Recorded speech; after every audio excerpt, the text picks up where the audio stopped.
Hermanos, buenas noches. Vamos a dar inicio a nuestra reunión de hoy jueves y vamos a dar inicio también al estudio del libro del Éxodo. Hasta la semana pasada nos tomó varias semanas largas estudiar completito y con pausas y con largos diálogos el libro del Génesis, y ahora empezamos con el libro del Éxodo. En el libro del Génesis, además de la creación del universo y la creación de la mujer y el hombre, vimos la historia de Abraham, la historia de Isaac, la historia de Jacob y de los 12 hijos de Jacob. Y hoy, con el libro del Éxodo, vamos a seguir un poco en esa línea, porque vamos a ver la historia de Moisés. Pero antes de empezar, quisiéramos encomendarnos al Señor con una oración inicial. Va a estar a cargo de nuestro hermano Graciano. Adelante, Graciano. Gracias, Manuel Pablo. Hermanos, buenas noches. En el nombre del Padre, del Hijo y del Espíritu Santo. Espíritu Santo, ilumina nuestro entendimiento para estudiar la Sagrada Escritura y recibir la presencia de Dios que se manifiesta mediante tu palabra. Abre nuestros corazones para recibir el amor de Dios y que lo hagamos realidad en nuestras acciones de cada día. Instrúyenos con tu palabra, de manera que seamos signos de tu presencia en nuestras familias. Amén. En el nombre del Padre, del Hijo y del Espíritu Santo. Gracias, Graciano. Entonces, hermanos, arrancamos con el libro del Éxodo. El libro del Éxodo tiene un personaje principal que es Moisés, ¿no? Y Moisés nos va a acompañar a lo largo de todo este libro. Son 40 capítulos y yo calculo, más o menos, aunque siempre me equivoco, pero calculo que nos tomará un par de meses en estudiarlo completo. Es muy lindo. Ahora, de hecho, yo creo que de los libros de la Biblia es uno de los que más conocemos. Vamos a ir leyendo, quizá para varios de ustedes la experiencia sea primera vez que lo lean, pero la historia la conocen muchísimo en varios aspectos, y como comentábamos antes de iniciar la grabación con varios de ustedes, ¿no? Comentábamos porque esto está en el contenido de una película que hemos visto todos nosotros todos los años desde hace mucho, la famosa película Los Diez Mandamientos, que tiene como personaje central a Moisés, y en esta película famosa, actuada muy bien, representado a Moisés por Charlton Heston. Entonces hemos visto esa película en la Semana Santa uno y otro año, una y otra vez, muchas veces. Entonces, para bastantes de nosotros, como me pasaba cuando yo mismo preparaba este tema y leía la Biblia en las últimas semanas, y yo mismo me sonreía, ¿no? Decía, toda esa historia es tan conocida, pero claro, es porque la hemos visto tantas veces. Pero vamos a ver, yo creo que el desafío también va a ser qué cosas nuevas nos trae, porque no es que en la película estuvieran todos los detalles. Sí hay muchos, pero otros que no, y vamos a ir descubriendo cuáles no y complementando nuestra idea. Como les digo, esta es la línea. Hemos visto la historia de Abraham, la historia de Isaac, la historia de Jacob, ahora la historia de Moisés, pero con la historia de Moisés va a haber elementos muy importantes que convierten a Moisés en el personaje más importante, sin ninguna duda, del Antiguo Testamento. O sea, el Antiguo Testamento tiene un montón de personajes importantes, pero Moisés es el número uno. Y dicho no por los católicos, dicho por los propios judíos. Y como les recordaba antes de empezar la grabación, esto es tan así que Mateo, que es el evangelio que nos toca para el año litúrgico 2026, que empieza en diciembre próximo, Mateo se encarga en su evangelio de comparar a Jesús con Moisés y mostrar en cada momento que Jesús es más que Moisés, Jesús es más que Moisés. Entonces tú dices, ¿qué necesidad de reiterar tanto eso? Es que Mateo es judío, y entonces él quiere enfatizarle a los judíos convertidos que leen su evangelio, quiere reforzar este concepto fundamental de que Jesús es más, mucho más que Moisés, cosa que no le preocupa a Lucas, que no le preocupa a Marcos, pero para nada, y a Juan tampoco. La preocupación básica es Mateo, el más judío de los cuatro. En fin, vamos a ir viendo entonces aspectos de este famoso Moisés.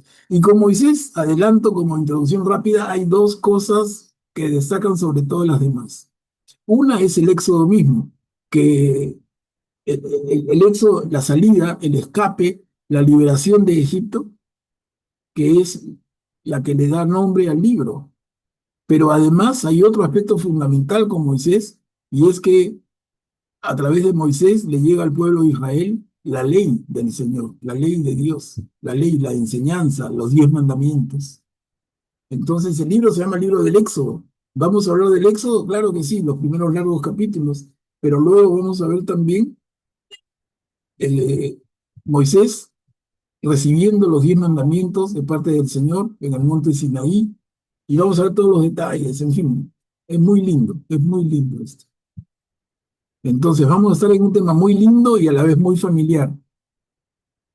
Pero no nos sobremos, oye, sí, yo lo conozco, pero cuidado que hay detalles que seguramente no has visto, porque en esas famosas películas no está todo. No hay nada como leer la Biblia. Ahí no se te escapa ni un detalle, ni un pelito se escapa. Entonces, a ver, hermanos, comencemos. Miren cómo empieza el libro del Éxodo. Acabamos de estar leyendo Génesis y hemos hablado de Jacob y sus hijos. 12 hijos, 12 tribus. Y miren cómo empieza el, el libro del Éxodo, capítulo 1, versículos del 1 al 5. Dice, los nombres de los israelitas que llegaron con Jacob a Egipto, cada uno con su familia, son los siguientes. Y lo leo para explicarles. Rubén, Simeón, Leví y Judá, coma, y aparte, Isaacar, Zabulón y Benjamín, coma, Dan y Neftalí, coma, Gad y Aser. Los descendientes de Jacob eran en total 70 personas, coma. José ya estaba en Egipto. Miren, así empieza. Es como un enlace perfecto, porque si acabamos de leer Génesis y terminamos viendo los hijos de Jacob, las 12 tribus que han ido, los hermanos han ido buscando a José, que también era hijo de Jacob, ¿no? Han ido buscándolo a Egipto por el hambre que tenían, la necesidad que tenían, se quedaron a vivir en Egipto, en la zona de Gosén, que hemos estado viendo con tanto detalle, se instalaron y allí vivieron, y ahí murieron, y ahí se quedaron más de 400 años. Y ahí termina el libro del Génesis. Y el libro del Éxodo comienza inmediatamente como si fuera un eslabón que se agarra con el otro, ¿no? Los hijos de Jacob fueron, y lo da en un orden. Ese orden, Rubén, Simeón, Leví y Judá, juntos, porque son los hijos que tuvo Jacob con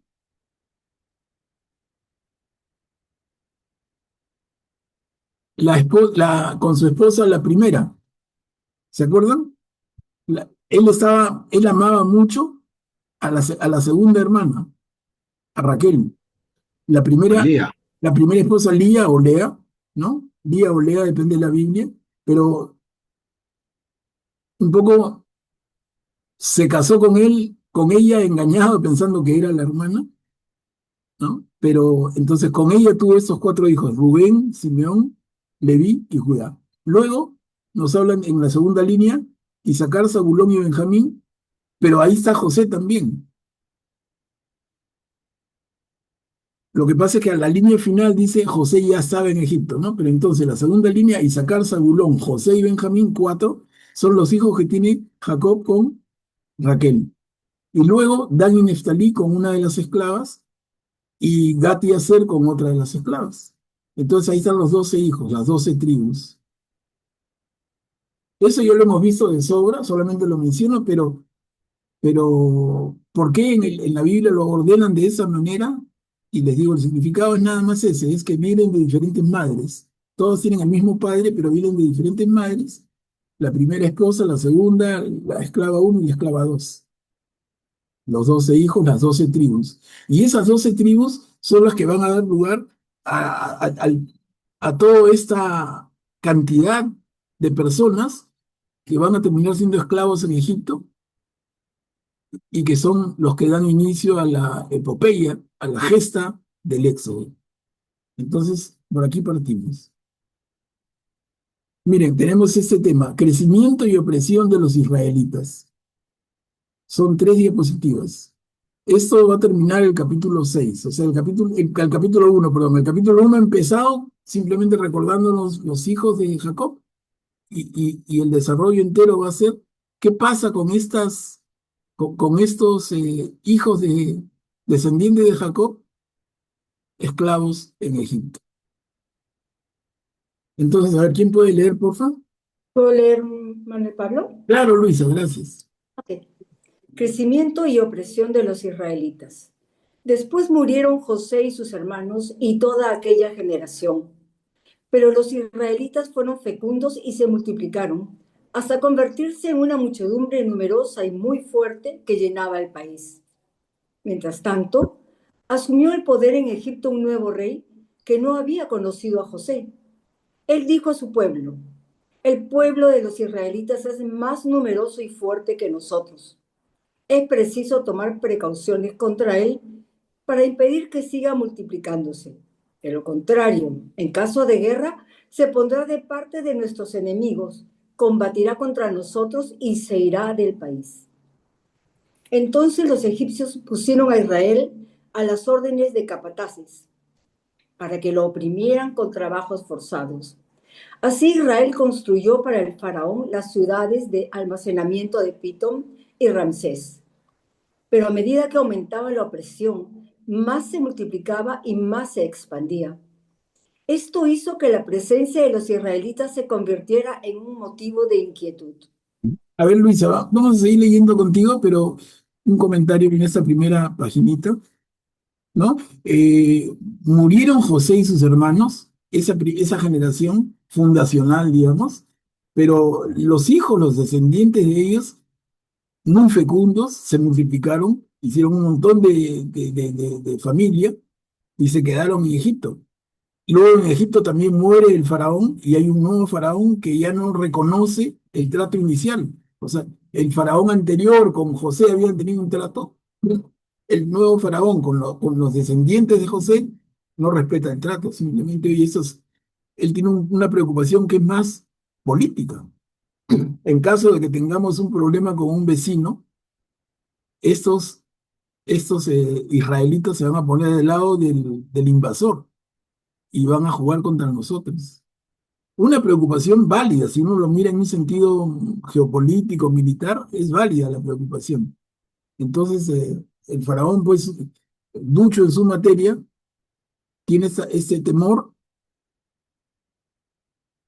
y deciden controlar y oprimir a esa masa que va creciendo y creciendo, que va siendo tan numerosa de descendientes de Jacob. Entonces, seguimos, Luisa.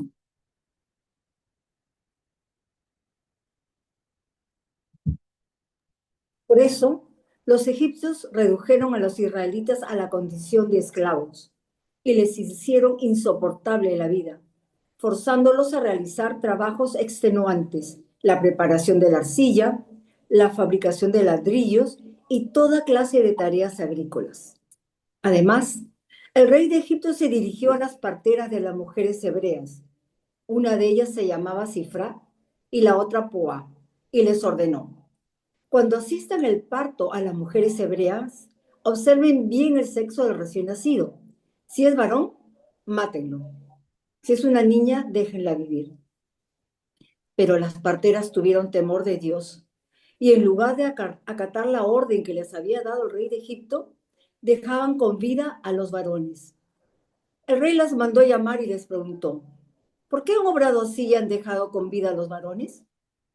Ellas le respondieron: porque las mujeres hebreas no son como las egipcias, tienen mucha vitalidad y antes que llegue la partera ya han dado a luz.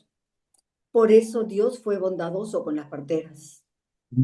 Y continuamos. El pueblo creció cada vez más y se hizo muy poderoso.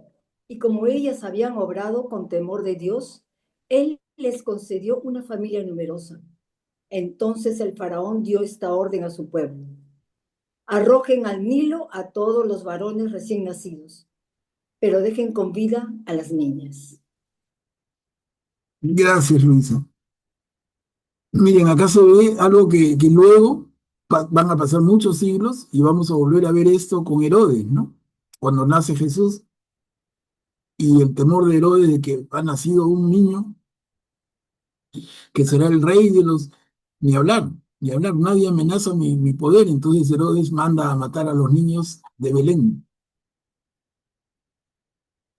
Acá tenemos un antecedente igualito, miren. ¿Y todo por qué? Por el temor a ese pueblo que está creciendo, que se está volviendo tan numeroso y que puede amenazar la estabilidad misma y la gobernabilidad del imperio egipcio. Estamos, ¿no? Ustedes me dicen si quieren intervenir. Graciano, adelante. Gracias, Manuel Pablo. Una consulta. Yo siempre tuve una duda, ¿no? ¿Por qué los israelitas se quedaron en Egipto tanto tiempo si ellos ya tenían el anuncio de Dios que les prometía la tierra, ¿no? Una tierra prometida que era Canaán? Abraham hablaba de eso, hemos leído nosotros, que ellos ya manejaban esa promesa de Dios, la tenían en su, digamos que en su ideario, ¿no? Pero ellos se fueron a Egipto y se quedaron ahí 400 años, no buscaron la tierra prometida y fueron prácticamente apresados, ¿no? Por los egipcios y no los dejaron salir por tanto tiempo, ¿no? Claro, no, para ellos, como tú dices, ellos tenían la promesa de la tierra prometida, pero era una promesa que no le veían nada concreta. Y estando viviendo en esa tierra, en ese país que se llamaba Canaán, donde había otra gente que eran los dueños, ellos estaban ahí prestaditos. Y vino la hambruna en la época de José y sus hermanos, Jacob ya viejo, viene la hambruna que hemos estudiado y ellos se trasladan buscando apoyo a Egipto y finalmente se quedan ahí. Y José les da la bienvenida, el faraón les dice bienvenidos, se instalan en Gosén, que es una zona muy fértil, como vimos la vez pasada, que se conversó en el delta del Nilo, ese río tan caudaloso donde desemboca el río en el mar Mediterráneo y tiene un montón de ramales chiquitos y hay un montón de verdor y ahí los caballeros que venían de la tierra de Canaán, esos israelitas, eh, pastores, tienen ganado que se alimenta del pasto natural, felices se quedan, para que ya no piensan en irse. Y cuando menos esperan, ya quedan eh, esclavizados por los egipcios, por esa disposición del nuevo faraón. Entonces, como que no les dan tiempo de reaccionar, ¿no? Ahora, no es la misma generación, no es la misma generación no son los hermanos de José, los hijos de Jacob, los que ven todo eso, son los descendientes, ¿no? O sea, prácticamente como la siguiente generación que nace en Egipto, en Gosén, en esta tierra tan bendecida por el agua, con pastos verdes, con pastos naturales, para crianza del ganado. Entonces, las cosas se ocurren de una manera y terminan siendo lo que es, terminan siendo que los descendientes de Jacob terminan apresados, terminan esclavizados por los descendientes del faraón benefactor original, ¿no? Son las cosas como suceden. No es que el pueblo tenga tampoco una memoria tan clara para nada, o sea, que ellos, en la tierra prometida, que el Señor nos ha ofrecido. Ese concepto se va a ir haciendo más claro en la medida en que pasa el tiempo y pasan cosas que vamos a ir viendo. Tienen que seguir sucediendo cosas, el mensaje de Dios tiene que seguirles llegando, ¿no? Y eso lo vamos a seguir viendo, como digo. A ver, el nacimiento de Moisés, ¿no? En esa escena que nos han pintado, nos van a hablar del nacimiento de Moisés. Son dos diapositivas. Capítulo 2.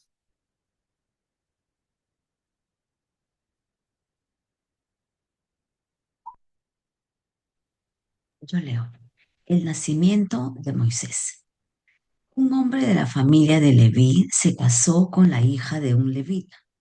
La mujer concibió y dio a luz a un hijo, y viendo que era muy hermoso, lo mantuvo escondido durante 3 meses. Cuando ya no pudo ocultarlo más tiempo, tomó una cesta de papiro y la impermeabilizó con betún y pez. Después puso en ella al niño y la dejó entre los juncos, a orillas del Nilo.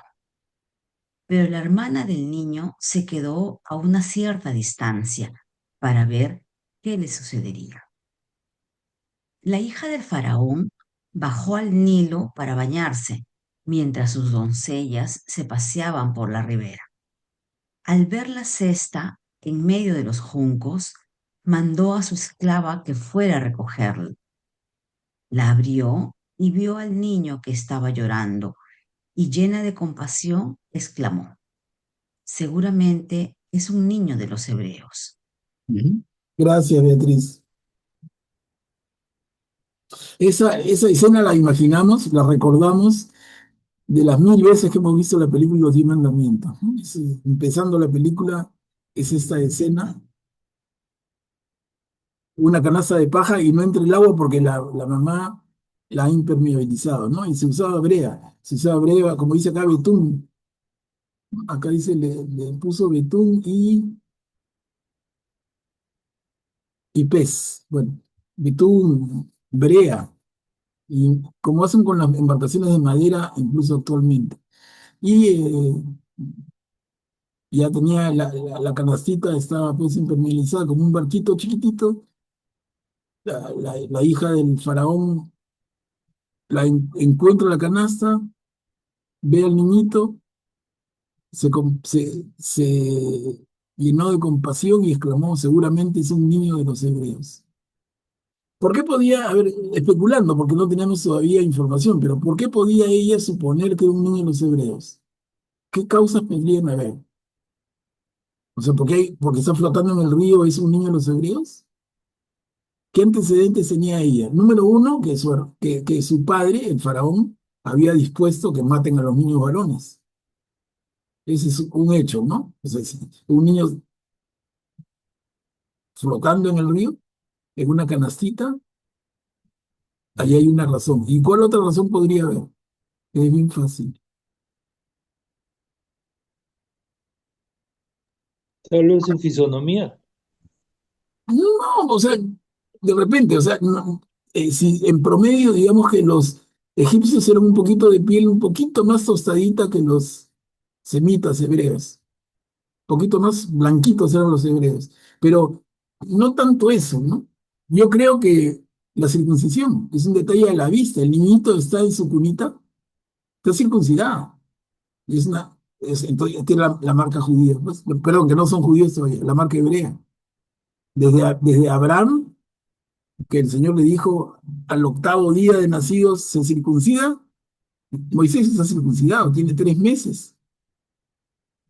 En ese momento, cuando está en la canastita y lo encuentra la hija del faraón, tiene 3 meses, está recontra circuncidado.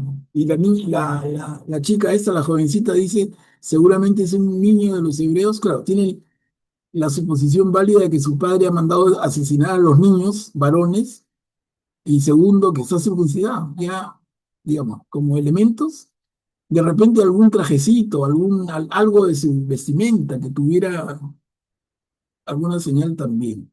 Como en la película de los 10 mandamientos, que nos hace entender que es por la ropa que tenía la criatura, que la mujer que quiso delatarlo después, ¿no? Y saca esa prenda y dice: mira, era hebreo. Pero bueno, son suposiciones porque no dice nada concreto en la Biblia.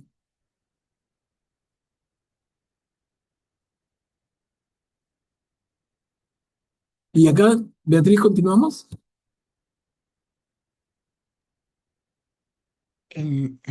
Entonces la hermana del niño dijo a la hija del faraón: ¿quieres que vaya a buscarte entre las hebreas una nodriza para que te lo críe?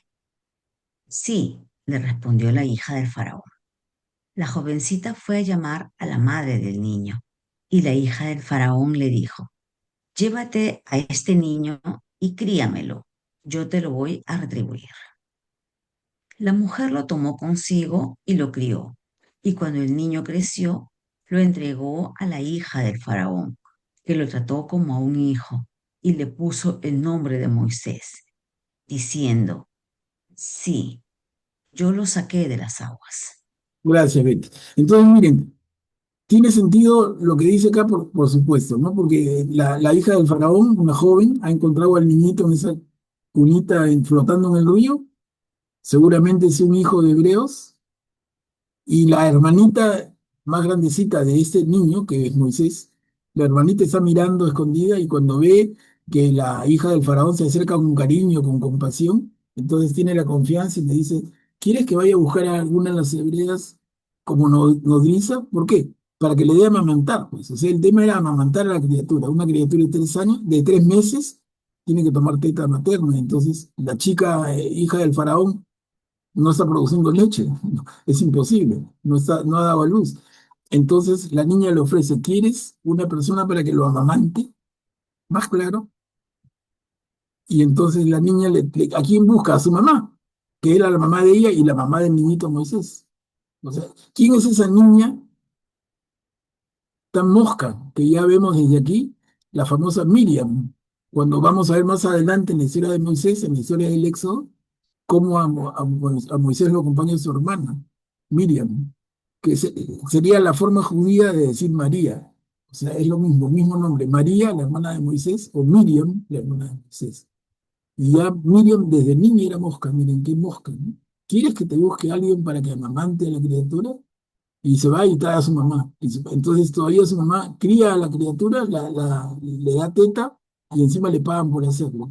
Y lo protegen. Entonces le salió redondo el negocio. Ella quería salvar la vida a la criatura y lo consigue y además todavía le dan dinero por hacerlo, como que fuera su trabajo.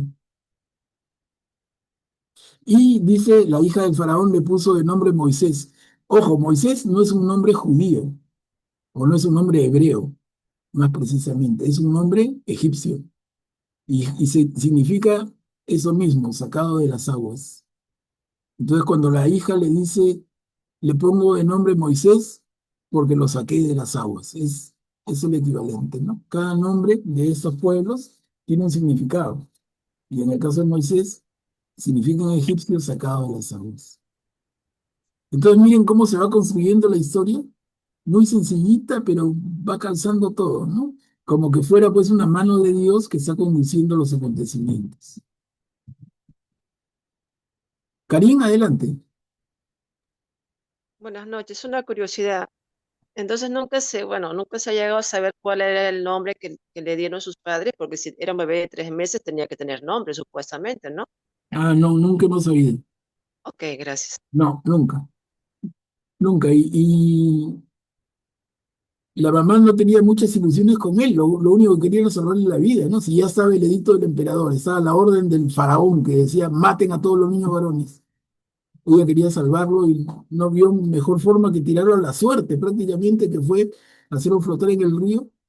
Y suceden las cosas de esa manera, que es una manera, si queremos verlo de verdad con fe, es una manera divina, una intervención divina, porque si no, no se entiende, ¿no? No se entiende.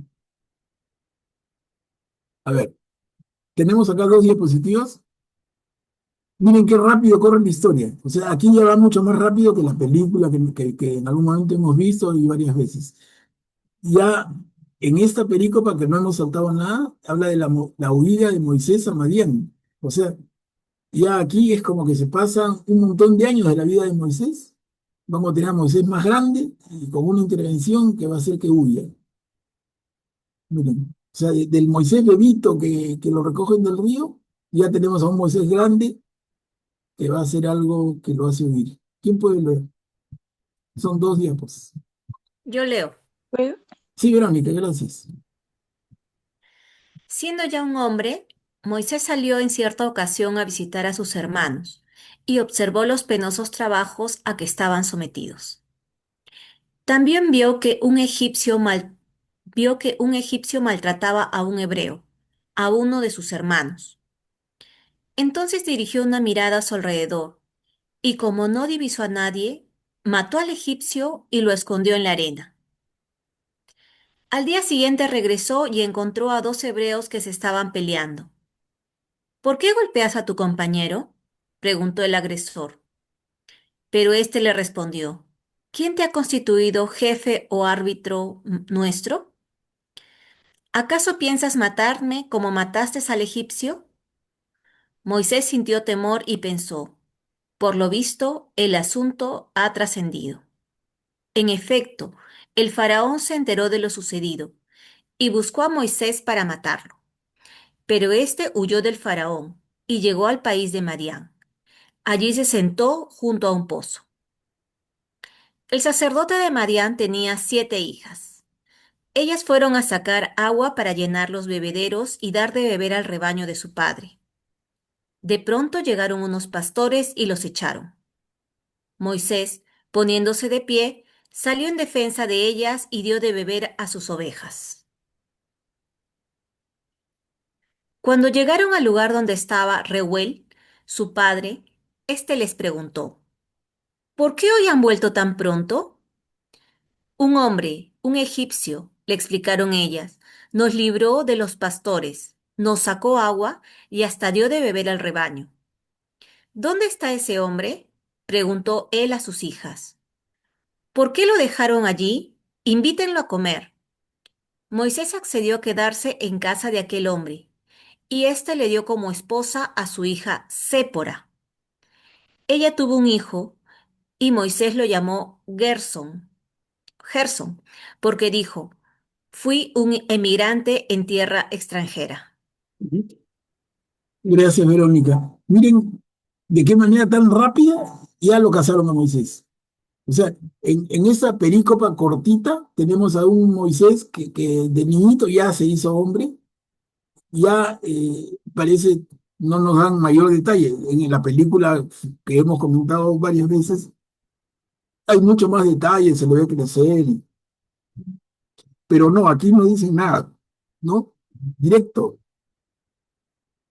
Él, por lo que leemos, tendría conciencia de ser hebreo, ve un maltrato, sale en defensa, termina matando al egipcio,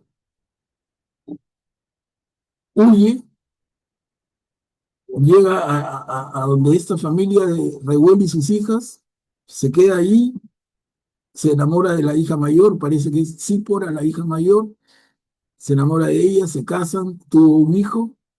Miren, todo en una pericopa.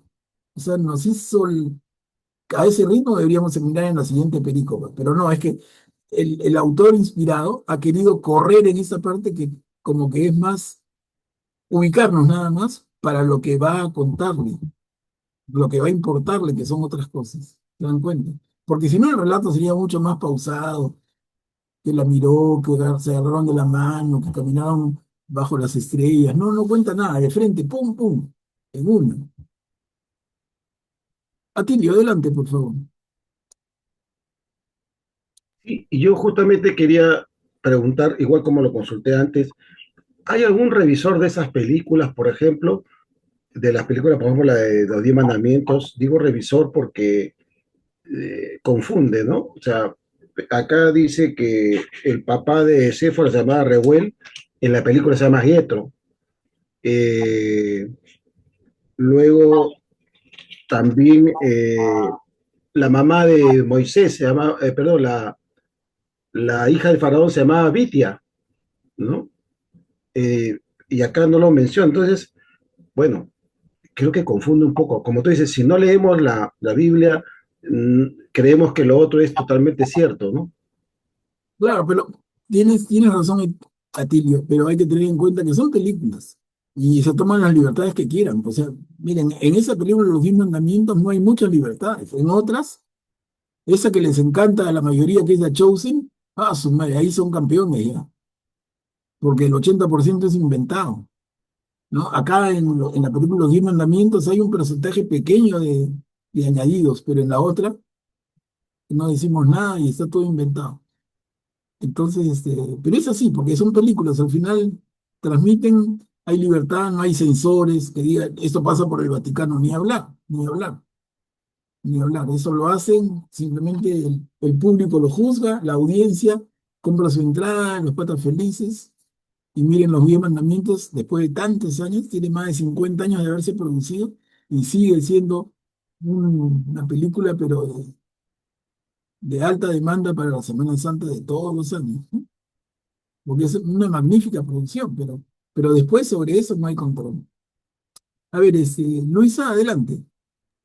Bueno, pero justo lo que tú habías dicho, yo también decía, asumimos que la hermana, la mamá le hablaron a Moisés de su origen real, porque si no, ¿cómo sabían que eran sus hermanos, no? Tenemos que asumir eso, porque no le iba a decir la mamá Parece, egipcia, ¿no? bueno, sí, la mamá adoptiva egipcia es la que le contaba de dónde su A, origen. a Claro, ella. ella le contaba. Ah, Ella, ok.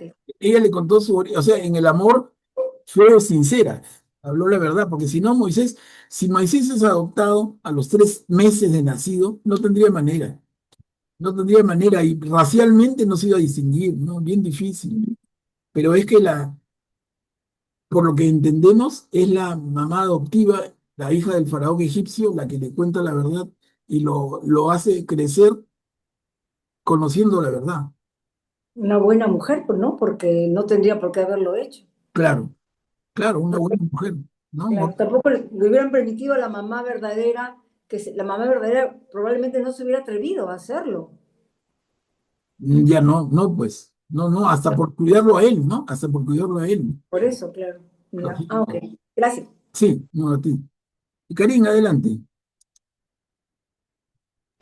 Bueno, sí, mi comentario también iba por lo que ya dijo Atilio, porque ya está por acabar la novela Moisés y los 10 mandamientos que dan en frecuencia latina de 5 a 7, ya está por acabar. Y ahí sí surgen muchos nombres, muchos personajes. Yo también me preguntaba si eso no, si la iglesia no tiene algún tipo de pronunciamiento, no digo que censura, pero sí algún tipo de pronunciamiento, dirección para saber que, o al menos una orientación de que todos sus personajes extras, por ejemplo, que pueden estar o no estar, pues no tienen ningún asidero, digamos, de fe, ¿no? O sea, no existen en la Biblia. Entonces, era por ahí, pero creo que ya aclaraste también mi pregunta, ¿no? Sí, Karim, Y sí, ellos se toman libertades, pues que no puedes impedirlo, ¿no? Son libertades que se toman y hay vacíos. Imagínate que tú quieres hacer una película, vas a tener elementos bíblicos y un montón de vacíos. Los llenas, pues. Los llenas y los haces interesantes, hasta con música de suspense, y le pones miradas siniestras. ¿Para qué? Para hacerlo más intrigante, más interesante. Claro, contra eso no puede ir nadie, ¿no? Y si el Vaticano se pronuncia, peor todavía va a ser. No, ¿qué se va a meter a suficientes problemas tiene, ¿no? Cada vez que, pero, cada vez que abre la boca la iglesia se mete en líos. Imagínate, va a abrir la boca en esto, peor todavía. pero ¿No? una razón podría ser también que al ser la Biblia considerada un libro no histórico, entonces con mayor razón se pueden tomar libertades en ficción, ¿no? Supongo que también podría ser por eso. Claro, además que son vacíos, son vacíos grandes que quedan. No, no, no tenemos todo el detalle porque no tenemos ninguna biografía de Moisés. Si hasta hay duda, ya no quiero entrar en ese terreno, pero hasta hay duda de algunos de si Moisés realmente existió, para que veas hasta dónde llega la gente fregada y discutidora, como hablábamos el día martes, la vana palabrería. Oye, Moisés existió o no existió, y hay posiciones fuertes que dicen que es un personaje inventado. O sea, el tema es muy, muy difícil. Entonces, ponerte a discutir ya detalles menores no lo hacen. A ver, vamos a Augusto, adelante, Augusto. Digamos que aquí el autor o los autores inspirados decidieron centrarse en las partes de la vida de Moisés que, digamos, que eran relacionadas con la intervención de Dios en la historia del pueblo de Israel, ¿no? Igual que en el Nuevo Testamento, los autores inspirados se decidieron centrar en las partes de la vida de Jesús, es decir, de la vida oculta de Jesús solo se sabe muy poco, ¿no? s- Se centraron en las partes desde la vida de Jesús en donde prácticamente él, digamos, tienen que ver con la revelación, con la, con, con cómo Dios está interviniendo en la historia, ¿no? No se centran en otros episodios que no tienen nada que ver con eso, solo se centran en lo importante. Y también por lo que era escribir en el mundo antiguo era muy caro, ¿no? Entonces no se podrían centrar en detalles sin importancia, ¿no? Se tenían que centrarse en lo más importante, ¿no? Claro, claro, Augusto. Y no es la intención, pues como tú dices, no es la intención del escritor sagrado, del escritor inspirado, de escribir una novela biográfica, ni hablar. Es otro propósito, es un propósito espiritual. Nos quiere llevar a lo que es la intervención de Dios en la historia, con su pueblo elegido, consolidar la alianza. El énfasis va por otro lado, que si la mamá adoptiva se llamaba tal o cual, que si no nos dice nada. No nos dice nada porque quiere concentrarse en los otros detalles que vamos a ir viendo. Pero interesante darnos cuenta, porque si no uno lee la Biblia y dice, ya pasé, uno está medio distraído. Pero miren qué rapidito ha pasado por encimita del Moisés sacado del lado de la canastita en el río Nilo, y ya tenemos a un Moisés que tiene un hijo y que vive bien lejos, en Madián, nada que ver con Egipto. Guillermo, adelante, por favor. Gracias, Manuel Pablo. Yo quisiera informar para todos los hermanos presentes si tienen interés en Netflix un documental sobre Moisés muy interesante. Tiene 3 capítulos y es bien fiel a la historia sagrada para una mejor interpretación. Es un documental, o sea, no es una película hecha con fines comerciales, sino es una producción artística muy apegada a la historia real. Nada más, bueno, Pablo, ¿Está, gracias. está en Netflix, dice Guillermo? Así es. Yo la vi en Semana Santa de este año que va a terminar ya, pero está ahí todavía en Netflix, hay que buscarlo nada más. Buen dato, 3 capítulos, buen ¿Cómo dato. se llama? Disculpa, Guillermo. ¿Se llama Moisés? Moisés, sí es. Sí, buen dato, en 3 capítulos. Atilio, adelante, por favor. Bueno, yo quería reincidir en esto, ¿no? O sea, cuando se manipula artísticamente un texto de una Biblia, o sea, de la Biblia, la Sagrada Escritura, la cual es la base de nuestra fe cristiana, católica, eh, y la iglesia no dice nada, se puede hacer burla, mella de ella, ¿no? Entonces, si nosotros no defendemos, si no conocemos el texto de la Biblia y no defendemos la veracidad, la fe en el texto bíblico, como que se cae en la burla, creo yo, y sucede estas cosas, ¿no? Estas tergiversaciones, que es lo que no sucede con el Corán, ¿no? No sé si les comenté que hace unos meses en Suecia, en Estocolmo, a un iraquí que se renegó del Islam y se hizo cristiano, y luego quemó el Corán frente a la embajada de Irán, lo mataron de 7 balazos en la puerta de su casa. Entonces, o sea, no digo que seamos así, ¿no? Sino lo digo, ¿cómo es que los musulmanes defienden su fe y nosotros, en general, no lo hacemos, ¿no? O sea, ante esa difusión errada de las historias, ¿no? De la historia, porque toman como referencia pues la Biblia, ¿no?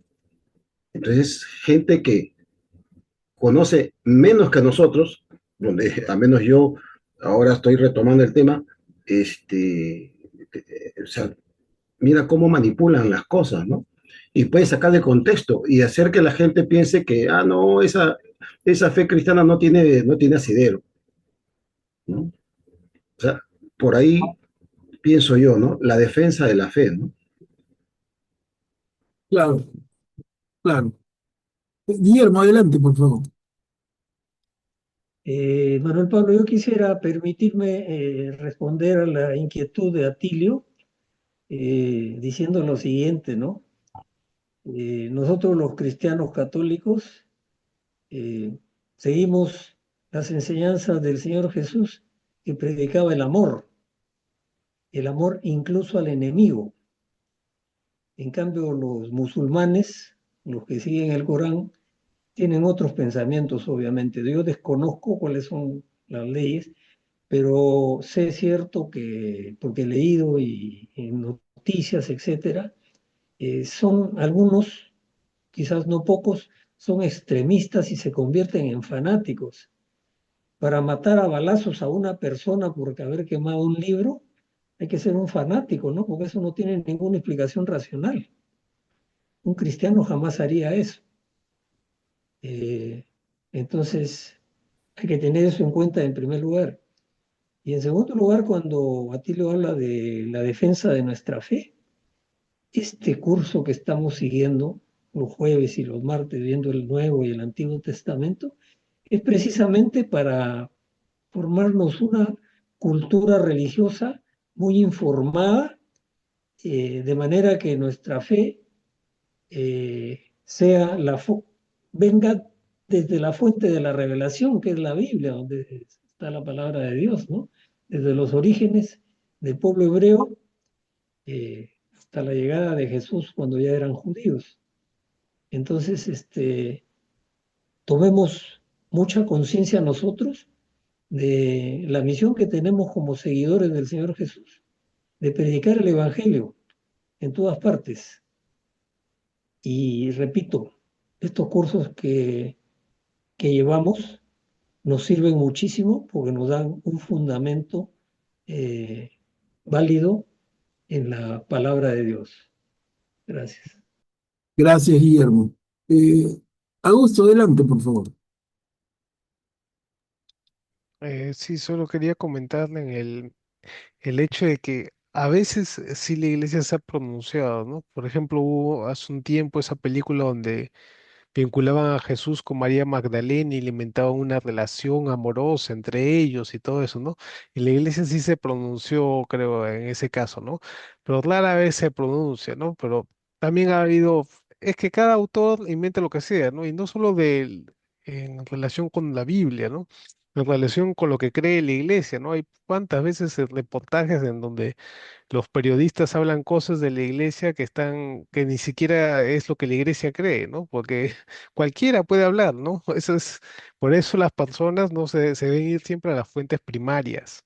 O uno no puede poner su fe en el reportero, en el director de una película, en el que hizo un libro, ¿no? Yo recuerdo también hace unos años un libro que fue bestseller en Estados Unidos, que se llamaba Celota de Jesús, ¿no? Una visión histórico-crítica de Jesús que lo ponía como si hubiera sido prácticamente un miembro de los celotas, ¿no? Y que buscaba darle una revolución. O sea, una cosa que se volvió bestseller, lo veía dando conferencias y incluso en grupos católicos y cómo personas de edad perdían su fe o poner su fe en este señor que era musulmán, por si acaso, y que había hecho un libro sobre Jesús, ¿no?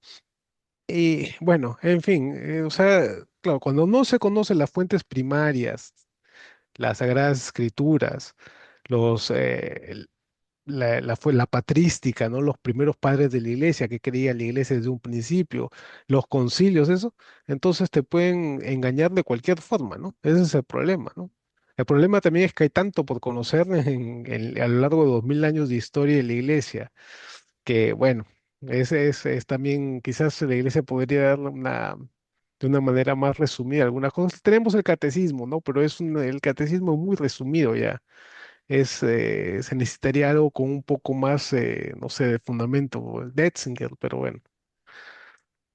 Ujú. Gracias, gracias, Augusto, sí. Eh, Beatriz, adelante. Y bueno, bueno, yo quería hablar acerca de que me impresiona ver cómo la intervención de Dios eh, hace el trabajo, dirige el trabajo, ¿no? Como para que suceda esto, que capaz que lo acabamos de leer tan rapidito, pero como para que la muchacha que por desobediencia a su padre, que era el faraón, logra salvar a Moisés, ¿no? O sea, me llama la atención que solamente por intervención de Dios eso puede suceder, ¿no? Porque de allí era obvio, y ella reconocía que era hebreo el bebé, y era obvio que el faraón se pudo haber dado cuenta, y todos se daban cuenta de que un bebé en esa época tenía que haber sido de los hebreos que lo encontraban en el río. O sea, pero pero esa es lo que me llama la atención. Y lo otro, Manuel, tú has puesto por equivocación que dice que el nombre de la esposa es Sípora, ¿no? Porque es Séfora, ¿no? Ah, no, no, En el último, en no, el último, en el último párrafo de esta perícopa que está ahí puesta, y antes de dice, no, no, en la anterior que estaba, la anterior es en la, ese. se- ah, en la segunda, No, en en la la segunda sí dice segunda, Sípora, pero ¿a dónde dices, a dónde escribiste? en el último párrafo, No, allí, yo sé, ahí dice Sípora, pero ¿a dónde dice Séfora? en mi Biblia, Ah, por en eso, la es otra mía, traducción, pues.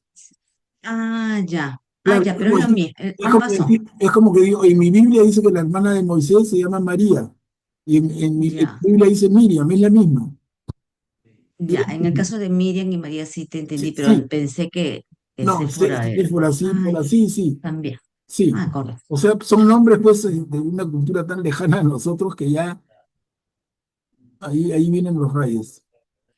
Como el nombre, el hijo mayor de Moisés, Gersón, y seguramente lo tienen en otras Biblias con otro nombre medio parecido, pero diferente, ¿no? Entonces ya tenemos al Moisés bebito sacado de las aguas, luego que tiene el incidente con el capataz abusivo egipcio, se escapa, llega a Madián, donde hay un sacerdote que tiene unas hijas, se queda con el sacerdote que lo recibe con tanta calidez, tanta hospitalidad, y se casa con la hija mayor, esta Sípora o Séfora, y ya tiene un hijo, al toque, miren. Y acá termina el capítulo 2. Dios escucha el clamor de los israelitas. O sea, ha sido, capítulo 2 ha sido como que le han puesto un cohete para que vuele, pero nos va a poner en el tema del capítulo 3. Eso es lo interesante. ¿Quién puede leer este pedacito?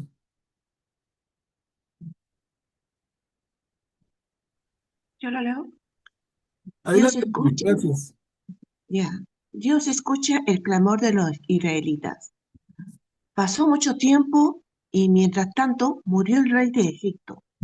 Los israelitas que gemían en la esclavitud hicieron oír su clamor y ese clamor llegó hasta Dios desde el fondo de su esclavitud. Dios escuchó sus gemidos y se acordó de su alianza con Abraham, Isaac y Jacob. Entonces dirigió su mirada hacia los israelitas y los tuvo en cuenta. Ujú. Gracias, Mary. Miren qué simpática narración. De verdad, uno la lee con atención y hace, por lo menos hace pensar, ¿no? Porque ¿qué queda claro? O sea, como que Dios había estado distraído. Ese Dios que hizo la alianza con Abraham, Isaac y Jacob, se fue por otro lado, estaba distraído, entretenido con otro proyecto, ¿no? Entonces, cuando de repente escucha el clamor, Y escucha se acordó. el pedido desde el fondo de la esclavitud de los hebreos y se acuerda de ellos, voltea y los mira, se acuerda de la alianza con los patriarcas, con Abraham, Isaac y Jacob, y dice, entonces dirigió su mirada hacia los israelitas y los tuvo en cuenta. Es una forma de narrar, no podemos tomarlo al pie de la letra porque sería una barbaridad, ¿no? Porque entonces uno dudaría, oye, Dios, ¿dónde estuvo 400 años? Porque no se descuidó un día, una tarde. 400 años estuvo entretenido por otro lado. Los olvidó y tuvo que escuchar el clamor para voltear, mirarlos y tomarlos en cuenta. Se dan cuenta, no podemos tomar al pie de la letra de ninguna manera. Es una forma, el autor inspirado es una forma que tiene de expresar esto, pero no es literal. Porque Dios, ¿cómo se va? Como hay algunos salmos también que hemos visto en su momento cuando estudiamos salmos, que vimos los 150, ¿no? Pero en varios salmos también como que, Señor, regresa, o sea, como que, oye, despierta, como que estuviera el Señor dormido, haciendo siesta, distraído, entretenido, jugando damas. No, no, pero esa idea nos transmiten, ¿no? Porque son personas que escriben y entonces, Señor, por favor, ¿me has olvidado? Acá estoy y sufriendo. Voltea y mírame. Ese tenor de alguno de los salmos, acá está también, ¿no? Muy humano. Es un sentimiento muy humano y somos humanos los que escriben esto. Pero graciosa la mirada de Dios. O sea, si nosotros a partir de esto nos hiciéramos la imagen de Dios, ¿qué tipo de Dios sería, no? un Dios distraído, un Dios que se olvidó de su creación, se olvidó del pacto que había hecho con Abraham, Isaac y Jacob. No es, ¿no? A ver, continuamos. Entramos al capítulo 3. Miren, el capítulo 2 ha sido una volada en el tiempo porque el autor inspirado quiere llegar a este capítulo 3 donde empieza a quedarse ya. Van a darse cuenta. El llamado de Dios a Moisés.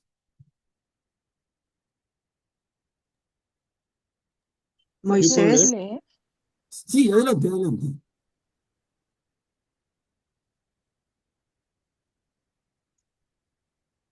voy a leer. Moisés, que apacentaba las ovejas de su suegro Yetro, ahí cambió de nombre, ¿no se llamaba Reuel? Bueno, no sé. Por eso digo, no podemos alañarnos con eso.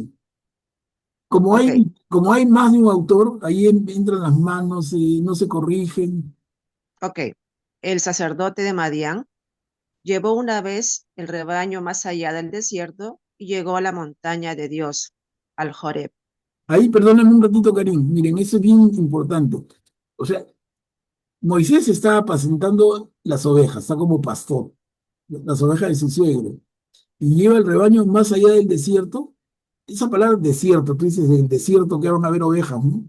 Es una forma de hablar exagerada. Son parajes, son parajes como pampa, como terrenos descuidados, pero no son desiertos. Hay poca agua, pero no es desierto de ninguna manera. Y dice, llevó el rebaño más allá del desierto y llegó a la montaña de Dios, al Horeb. Y yo quiero hacer mención aquí, el Horeb es el monte Sinaí, seguramente que les suena mucho más. Cuando hacemos Sinaí, el monte Sinaí donde Moisés va a recibir después los 10 mandamientos. Efectivamente, es el mismo.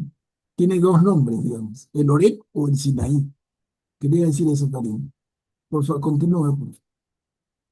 Allí se le apareció el ángel del Señor en una llama de fuego que salía de en medio de la zarza.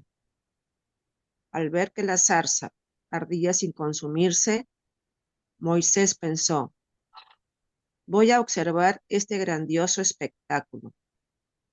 ¿Por qué será que la zarza no se consume? Cuando el Señor vio que él se apartaba del camino para mirar, lo llamó desde la zarza diciendo, Moisés, Moisés, aquí estoy, respondió él. Entonces Dios le dijo, no te acerques hasta aquí, quítate las sandalias porque el suelo que estás pisando es una tierra santa. Luego siguió diciendo, yo soy el Dios de tu padre, el Dios de Abraham, el Dios de Isaac y el Dios de Jacob. Moisés se cubrió el rostro porque tuvo miedo de ver a Dios. Gracias, Karim. Entonces, sin querer queriendo, Moisés, pastoreando sus ovejas, llega al pie del monte Sinaí, del monte Horeb. ¿Y qué cosa observa? Una zarza encendida que no se apaga. ¿Qué cosa es una zarza? No sé si tienen una idea, pero imagínense paja en un lugar seco, o sea, esa paja que se hace como una bola, pero hueca. Entonces, si eso se prende, no dura nada. En un segundito imagina, vas a ponerlo ahí para cocinar encima, no se calienta, pero ni tu tostada. ¿No? Es muy poquito el tiempo que dura una zarza encendida. Y en este caso a Moisés le llama la atención que la zarza no se consume, arde sin consumirse. Dice, ¿qué cosa? Y se acerca, como dice el primer párrafo, voy a observar este grandioso espectáculo. ¿Por qué será que la zarza no se consume? Y eso tengámoslo en la mente porque luego va a suceder que se hable de la zarza ardiente varias veces en la Biblia, varias veces se menciona. Entonces, ¿y por qué cosa era esa zarza ardiente? Era una señal. Moisés, Moisés, y el Señor le dice, yo soy el Dios de tu padre, el Dios de Abraham, de Isaac y de Jacob. estaba en la zarza ardiente estaba Dios, y desde ahí le habla a Moisés. Y termina diciendo, Moisés se cubrió el rostro porque tuvo miedo de ver a Dios. Claro, nadie puede mirar a Dios y seguir viviendo. Ese es el concepto. Y está en Moisés, el personaje más importante del Antiguo Testamento, también vale esto. Moisés no podía mirar a Dios a la cara, no se atrevía. Y acá, en esa formación que tienen los judíos, los hebreos, entonces se cubre el rostro, tienen miedo de verlo. Nosotros bien frescos, ¿no? Nosotros miramos cuando hay una exposición del Santísimo, nosotros miramos la exposición del Santísimo, nos acercamos, nos arrodillamos con todo el respeto, pero lo miramos.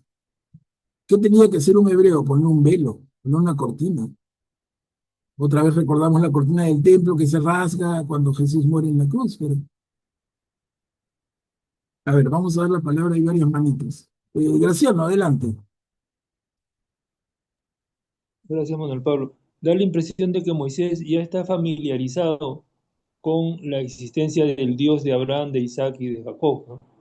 Porque fue criado por egipcios y los egipcios no profesaban o no manejaban esa información, por decirlo de una forma.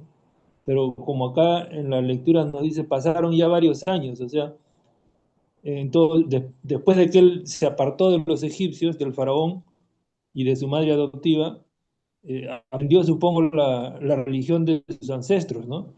De Abraham, Jacob, Isaac y Jacob, ¿no? Claro, claro, no tenemos, ve, la información que estamos leyendo es la que hay, cualquier otra cosa es suponer, pero hay que suponer de todas maneras, si no te queda un hueco enorme, ¿no? Entonces, ¿de qué manera es que Moisés conoce la religión de Israel? Porque Moisés la conoce. Si no, no significaría nada. Oye, el Dios de Abraham, de Isaac, de Jacob, ¿de qué me estás hablando? ¿No? Pero Moisés tiene perfectamente en cuenta eso y se cubre el rostro, porque tuvo miedo de ver a Dios, porque ellos son conscientes de que el que ve a Dios, el rostro de Dios, simplemente ahí nomás muere. Como va a ser después también el que pise, como ha sido lo que dijo hace poquito, ¿no? Quítate las sandalias, el suelo que estás pisando es una tierra santa. Entonces, Guillermo, adelante, por favor. Gracias, Manuel Pablo. En el primer párrafo dice, ahí se le apareció el ángel del Señor en una llama de fuego que salía de en medio de la zarza. En el segundo párrafo dice, entonces Dios le dijo, no te acerques, etcétera, ¿no? Yo soy el Dios de tu padre, etcétera. ¿Es la forma siempre de presentarse de Dios a través de un ángel? Claro, recordemos, Guillermo, buen punto, ¿no? Y recordemos que la palabra ángel significa mensajero. El ángel es un mensajero de Dios. Entonces es un adelantado, o lo anuncia o interviene por él, pero ese papel cumple. El ángel es nada más un mensajero. Por eso la palabra evangelio, ¿no? Evangelio viene de angelion, buen, y angelion, noticia, ¿no? La noticia, buen mensaje. Entonces, angelion, mensaje, ángel, el mensajero. Y evangelio, el buen mensaje, la buena noticia. Es el mismo término. Entonces, el ángel del Señor es un mensajero del Señor, se presenta en una llama. ¿Para qué? Para atraer la atención de Moisés. Y una vez que capta su atención, Dios le habla, ¿no? O sea, Dios no le habla a un Moisés distraído. Primero le capta la atención. Caramba, ¿qué es esto? Voy a observar este grandioso espectáculo. ¿Por qué será que la salsa no se consume? O sea, el ángel cumplió su encargo. En ese momento era captar la atención de Moisés. Y cuando Moisés está concentrado, esa voz que le dice Moisés, Moisés, que es la voz de Dios, aquí estoy, responde Moisés, y Dios le dice, no te acerques aquí, quítate las sandalias, lo que leemos, ¿no? Yo soy el Dios de tu padre. Interesante combinación del rol del ángel en servicio de lo que Dios quiere lograr. Atilio, adelante, por favor. Sí, una consulta, Manuel Pablo. Acá leyendo en el segundo párrafo, donde dice, yo soy el Dios de tu padre, el Dios de Abraham, el Dios de Isaac, el Dios de Jacob. Yo recuerdo que, no recuerdo exactamente qué evangelio, pero Jesús dijo que Dios es un Dios de vivos y no es un Dios de muertos. Y repite él repite este párrafo, o esta parte, ¿no? Yo recuerdo que la dice, eh, que Dios es un Dios de vivos y no es un Dios de muertos. Y repite esta parte. ¿Qué relación tendría, o sea, por qué Dios de vivos y no Dios de muertos?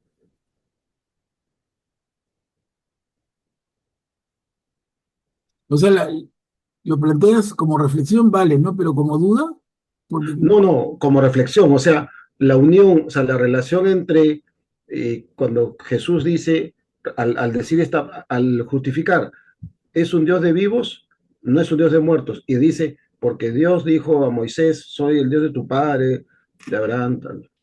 claro, pensemos, yo, la respuesta más clarita y en pocas palabras, la vida eterna que Jesús nos ofrece. Ah, ok, Y no es un Dios de muertos, como los egipcios, por ejemplo, es un Dios de vivos, ¿no? Y Jesús está vivo y luego muere y resucita para darnos vida a nosotros, vida eterna, en ese sentido, ¿no? Nuestra fe es una fe viva, en ese sentido, ¿no? Pero a ver, Augusto, adelante. Claro, porque si no, Jesús hubiera podido ser, hubiera podido decir, yo fui el Dios de Abraham, yo fui el Dios de Isaac, yo fui el Dios de Jacob. No, Él es el Dios de Isaac, Él es el, porque Isaac, Abraham y Jacob siguen vivos, ya no vivos con carne, ¿no? Pero espiritualmente siguen vivos. Bueno, en ese caso está en el Sheol, ¿no? Todavía, ¿no? Y ya posterior la resurrección de Cristo, pasaron a estar en el cielo, ¿no? Claro, claro. En ese sentido también, gracias Augusto, pero en ese sentido, Atilio, también cuando se dice, cuando, cuando hablan de los judíos y dicen la religión del libro, ¿no? Y entonces algunos dicen, pero nosotros los cristianos también somos del libro por la Biblia. No, cuidado, ¿no? O sea, la Biblia es nuestro respaldo, nuestro sostén, nuestro soporte, como se ha dicho antes también, pero nosotros tenemos una fe viva. Y entonces se acusa a los judíos de tener una religión del libro. Y se acusan a los egipcios de tener una religión que hace culto a los muertos. Las pirámides, por ejemplo, tienen todo ese sentido, ¿no? En fin, hay mucho que comentar en ese tema, pero les digo por ahí como una pista. ¿Por qué las pirámides tienen esa forma y cómo las orientaban? ¿Qué sentido tienen? Ese tránsito al más allá, los dioses egipcios, en fin. Entonces, ¿religión de vivos o de muertos? ¿Religión viva o religión del libro? Había otra manito, pero ya se me perdió, no sé. A ver, ya aparecerá. Entonces le llamaba Dios a Moisés. ¿Avanzamos? La misión de Moisés. ¿Puedo leer? Claro. La misión de Moisés. El Señor dijo, yo he visto la opresión de mi pueblo que está en Egipto y he oído los gritos de dolor provocados por sus capataces. Sí, conozco muy bien sus sufrimientos. Por eso he bajado a librarlos del poder de los egipcios y a hacerlos subir desde aquel país a una tierra fértil y espaciosa, a una tierra que emana leche y miel, al país de los cananeos, los hititas, los amorreos, los pericitas, los givitas y los jebuseos. El clamor de los israelitas ha llegado hasta mí y he visto cómo son oprimidos por los egipcios. Ahora ve, yo te envío al faraón para que saques de Egipto a mi pueblo, a los israelitas. Pero Moisés dijo a Dios, ¿quién soy yo para presentarme ante el faraón y hacer salir de Egipto a los israelitas? Yo estaré contigo, le dijo Dios. Y esta es la señal de que yo soy el que te envía. Después que haga salir de Egipto al pueblo, ustedes darán culto a Dios en esta montaña. Gracias, Graciano. Miren, interesante.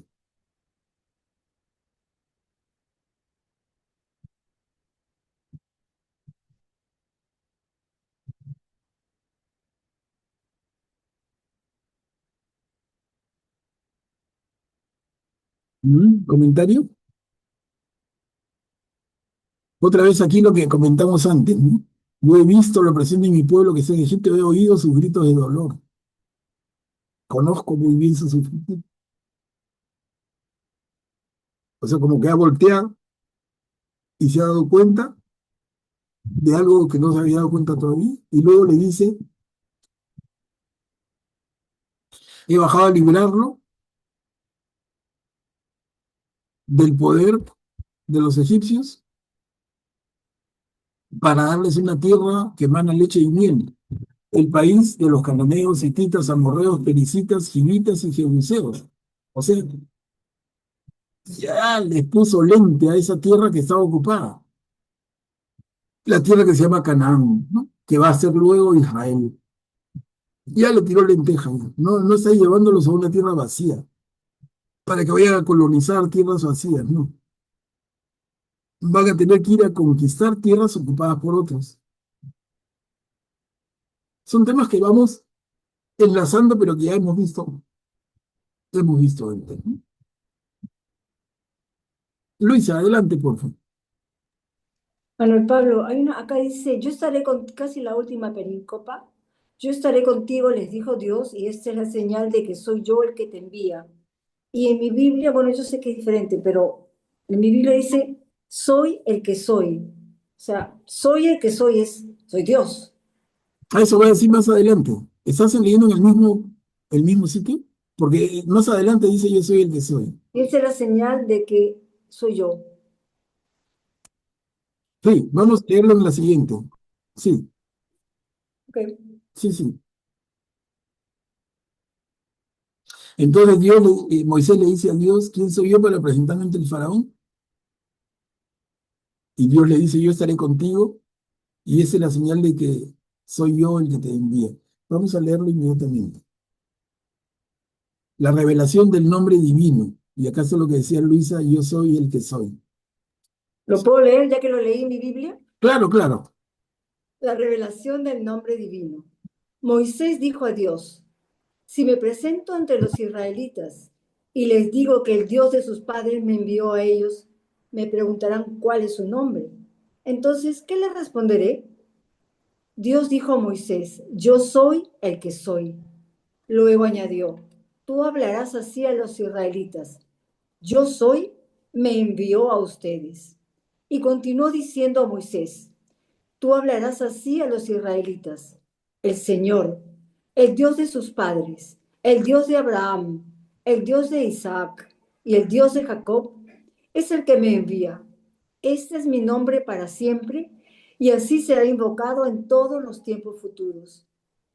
Ve a reunir a los ancianos de Israel y diles, el Señor, el Dios de sus padres, el Dios de Abraham, de Isaac y de Jacob, se me apareció y me dijo, yo los he visitado y he visto cómo los maltrataban los egipcios.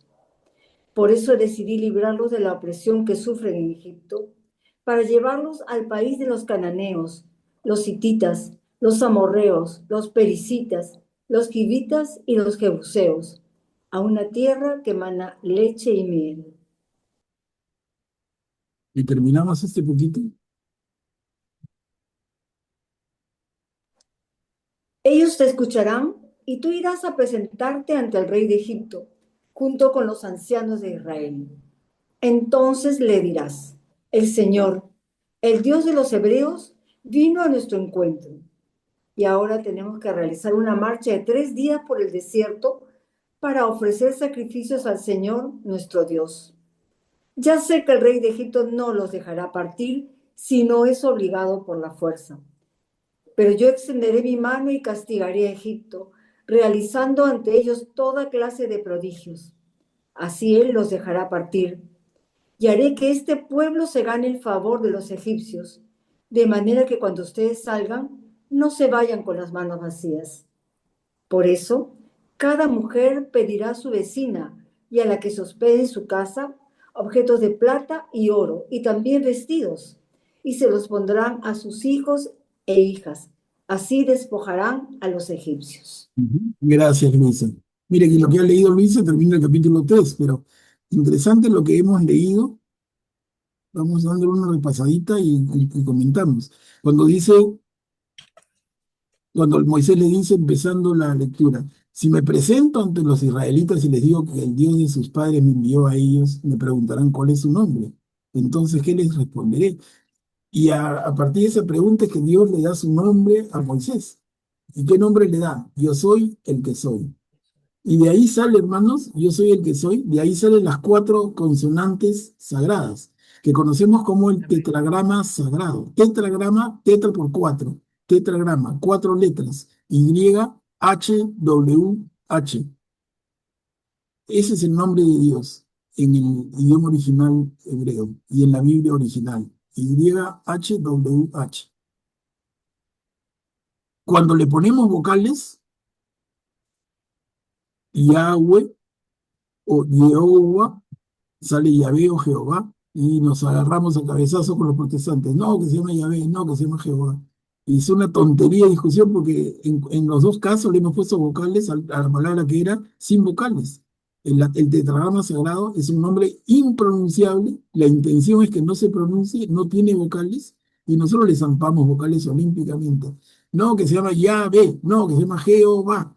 Es lo mismo, son las cuatro consonantes, dependiendo de las vocales que intercalas, para que sea Yahvé o Jehová. Ahora, conversando con hermanos judíos, ellos afirman que la manera más correcta de llamarlo es Yahvé. O sea, nos da la razón al lado católico. Pero al final van a palabrería, porque ¿qué discutimos por tonteras, de verdad? Si el Señor no quiere que llamemos, lo llamemos por su nombre. Es un nombre sagrado, no debe pronunciarse, y entonces por eso es que se dice Adonai el Señor, ¿no? Y finalmente la convención de las últimas versiones de la Biblia más finas, más pensadas, es escribir el Señor en letras mayúsculas, las cinco S-E-N-O-R en mayúsculas, ¿no? Entonces ya no dicen Yahvé o Jehová, vemos, dicen el Señor, el Señor. Y como que ahí por un lado se quita la presión sobre el nombre sagrado y por otro lado quitamos un tema de controversia en que tú distingues la Biblia, dice, esa Biblia es protestante, pero ¿por qué sabes? Porque dice Jehová. O la otra, es una isla católica. ¿Cómo sabes? Porque dice Yahvé. No, dice el Señor, ya te fregaste, pues. Ya por ahí no vas a notarla. Vas a notarla por los libros que le faltan, nada más. O sea, que le faltan libros y le faltan, pero después no te das cuenta. La redacción es igualita, porque ya no dice Jehová, porque Jehová se delataba de ellos, o por Yahvé nos delatábamos nosotros, ¿no?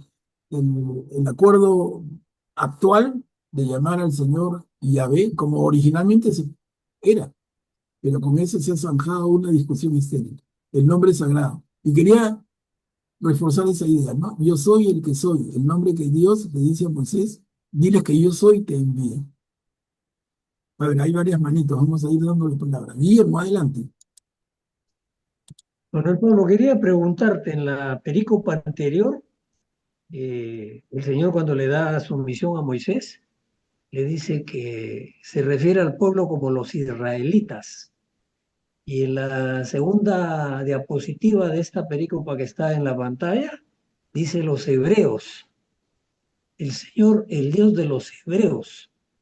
O sea, es cuestión de traducción seguramente, pero yo recuerdo que tú has dicho claramente que el nombre primero eran hebreos, porque era Abraham el extranjero. Hebreo quiere decir el extranjero, ¿no es cierto? Correcto. Entonces, primero son hebreos, después son israelitas y después recién se convierte en el pueblo judío. Esa es la secuencia cronológica que sigue el nombre, ¿no? Correcto, Guillermo. Es correcto. Es correcto. Ahora, acá se presta confusión porque todavía, miren, importante lo que has dicho, Guillermo, trae a colación lo siguiente. Todavía no se ha constituido el pueblo de Israel. Todavía. El pueblo de Israel se va a constituir ya pronto, cuando están en el tránsito de cruzar el desierto, después del éxodo, que todavía no se ha producido. Entonces, cuando hablan aquí parece como prematuro. Cuando hablan de los israelitas, ¿a quién se refieren? Se refieren a los hijos de Israel, a los hijos de Jacob. Entonces, no los confundamos, ¿no? Tenemos entonces a los hebreos, que son Abraham, Isaac y Jacob, y los 12 hijos son hebreos. Luego tenemos los israelitas, que son los descendientes de Jacob. Luego, en el tránsito por el desierto, tenemos que se constituye el pueblo de Israel.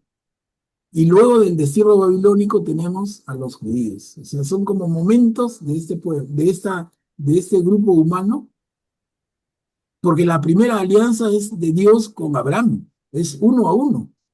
Luego con los descendientes de Abraham, luego con el pueblo que se forma a partir de Abraham, y luego con lo que queda, que es el reino del sur, que es Judea.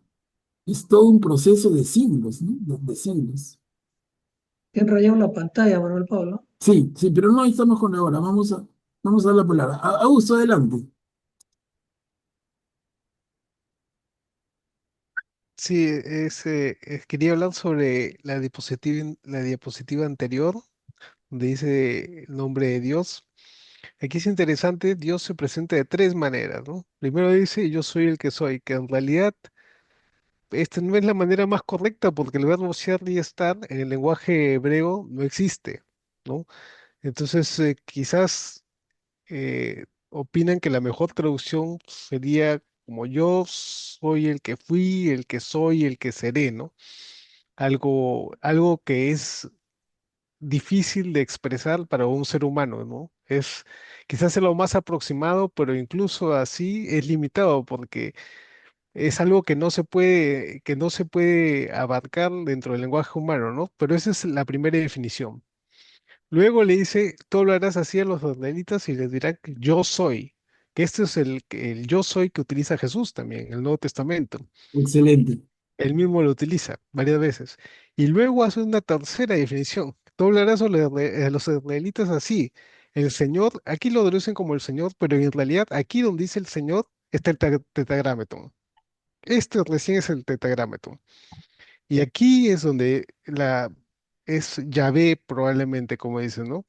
Porque hay una Biblia muy antigua en griego donde es una traducción, está en varios, está en el hebreo, el griego y el siriaco, me parece. Pero la forma como se pronuncia el hebreo, pero en griego, y la forma como traducen esa pronunciación es Yahvé del tetragrámaton, ¿no? Y ese es por eso es que sabemos ya de fuente, digamos, lo más certera que la pronunciación más correcta probablemente sea Yahvé, ¿no? Ujú. Y aquí, pero es interesante como es, yo soy el que soy o yo soy el que soy, fui y seré, yo soy y Yahvé. Usualmente nada más nos quedamos con Yahvé, pero en realidad son estas tres maneras, ¿no? Es muy interesante que lo definen tres maneras. Excelente punto, Augusto. Y me permite darles un alcance adicional, sumándome a lo que ha comentado Augusto, y es este nombre de Dios.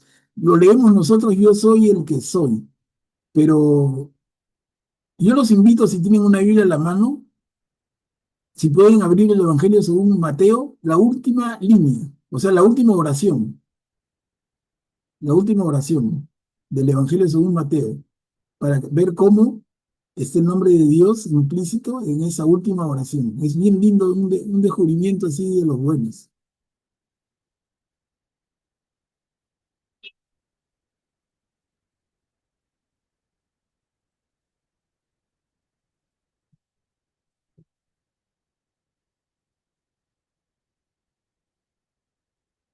¿Llegaron? ¿Sí, Luisa? Luisa, puedes leer la última oración, o sea, la última oración completa, cuando Jesús ya se despidió y da un encargo, ¿no? Ujú. ¿Desde el 19 o No, el último versículo. el último? Bueno, en esta Biblia, pues tengo dos acá ahorita. Y enséñeles a cumplir todo lo que yo les he mandado. Sepan que yo estoy con ustedes todos los días hasta el fin de los tiempos. Ahí está, mira, yo estoy con ustedes todos los días hasta el fin de los tiempos. Así termina el Evangelio según Mateo. Yo estoy con ustedes, podemos escribirlo y leerlo más fácil todavía. Yo estaré con ustedes, ¿no? Como decía Augusto, yo estoy y estaré con ustedes todos los días hasta el final de los tiempos. Yo estaré con ustedes siempre. ¿Cuál es el nombre de Dios? Yo soy el que soy, o de acuerdo a esto que hemos leído del Evangelio según Mateo, yo soy el que estaré siempre con ustedes, que es la forma en que más me gusta entenderlo. O sea, el Señor mismo, Dios Padre, se presenta ante Moisés: yo soy el que estaré siempre con ustedes. Estoy y estaré, o sea, tampoco no es solamente en el futuro. Por eso reforzando lo que decía Augusto, yo he sido, soy y seré. Yo he estado, estoy y estaré siempre con ustedes. Yo soy el que estaré siempre. Ustedes no van a estar nunca solos. Mira, eso que Jesús lo transmite tan claro y termina el Evangelio según Mateo con esas palabras, es el nombre de Dios. Miren qué lindo tema. Augusto, tú estabas buscando también en una Biblia, ¿no? ¿Cómo lo tienes tú?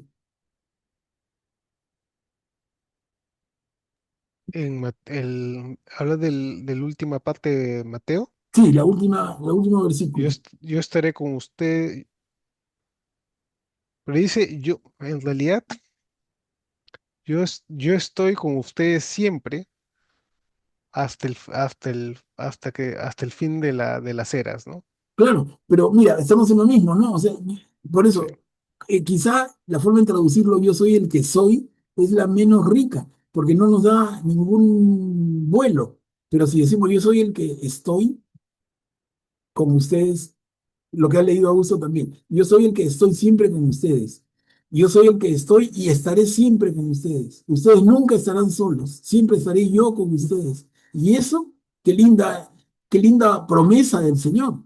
¿Sí o no? Nosotros los cristianos lo tomamos como una promesa absolutamente cierta de Jesús, pero ese es el nombre de Dios. A eso quería llegar. Ese es el nombre de Dios. Yo soy el que soy, yo soy el que estoy, yo soy el que estaré siempre con ustedes. Por Ese- eso dice que ese es el Dios vivo, Dios de los vivos, porque claro, siempre está. siempre está. Y eso es el sentido de eternidad, ¿no, Atilio? Perfecto. Ahora sí entendí. Claro, ¿se dan cuenta? Por eso vamos teniendo paciencia y las cosas se van armando, ¿no? Manuel Pablo, ¿puedo preguntarle algo a Augusto? Claro, Augusto, tú dijiste el tetragrama. ¿Cómo no dijiste tetragrama? ¿Dijiste otra palabra? Tetragrámeton. Tetragrámetro. Ese es lo que había dicho Manuel Pablo, pues el YHWH, que Ok. esas son las líneas. En hebreo no hay vocales, en hebreo nada más hay consonantes, ¿no? Por eso es que lo escribían así. claro, Ok. Luis, tetragrámaton es la palabra en latín. O sea, las cuatro consonantes sagradas, el tetragramaton, ¿no? Es una palabra latín, por eso no nos suena, pero ese es el nombre legítimo. O sea, si queremos hablar con toda propiedad, ese sería el término, ¿no? Dijeron W. No, YHWH, o W, como Volkswagen, ¿no? Ah, sí. YHWH, cuatro consonantes nada más. YHWH.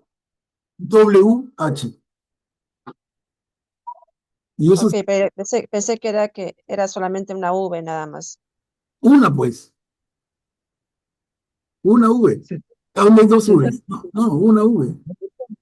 se están confundiendo porque V O es el W. nuevo que tiene lo que antes llamábamos B chica.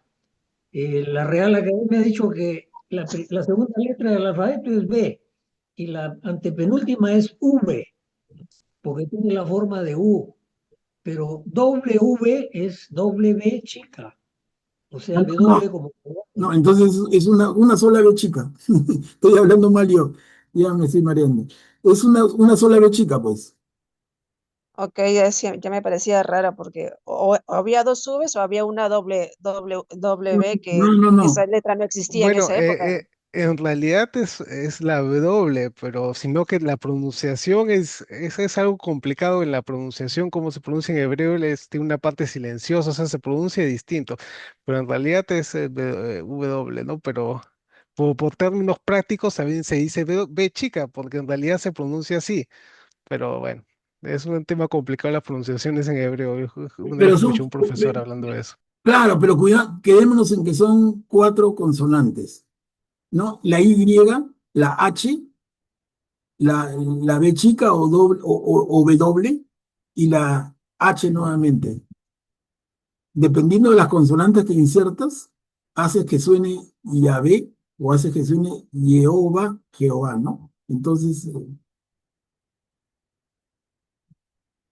miren, la próxima vamos a hacer les ofrezco porque, no, más fácil que la próxima. Les voy a pasar por el WhatsApp, mucho más fácil, una sola, una sola imagen que están a las cuatro consonantes, el nombre tetragramatón, las consonantes que se insertan, cómo suena Yahvé o Jehová, en fin, en una sola diapositiva para que se aclare, ¿no? Aprovechando que hemos sacado el tema con tanto detenimiento y que no quede ninguna duda en nosotros, por lo menos.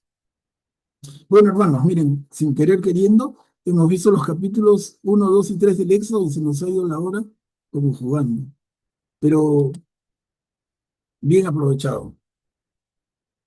El próximo jueves retomamos esta lectura con el capítulo 4. ¿Alguien que quisiera hacer algún comentario final?